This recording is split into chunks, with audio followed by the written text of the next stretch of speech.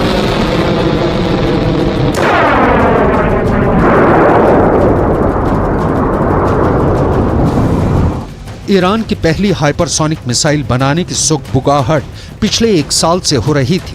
6 जून 2023 की तारीख ईरान के इतिहास में पत्थर पर लिखी इबारत बन गई, क्योंकि तब ईरान ने अपने राष्ट्रपति इब्राहिम रईसी की मौजूदगी में पहली हाइपरसोनिक मिसाइल बनाने का दावा किया। इसे पहली बार दुनिया के सामने पेश किया। मिसाइल का नाम रखा फतह। ये नाम ईरान के सुप्रीम लीडर अली खामेनेई ने दिया है।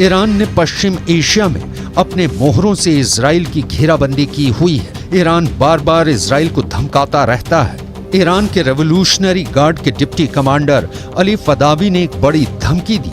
उन्होंने कहा कि ईरान की मिसाइल के टारगेट पर इजराइल का तीसरा बड़ा शहर हाइफा है, जिसे इजराइल का गेटवे भी कहा जाता है। इजराइल की अर्थव्यवस्था में हाइफा शहर का अहम योगदान है। यहाँ इजराइल का एक पोर्ट है जहां समुद्री रास्ते से आने जाने वाले सामान आते हैं।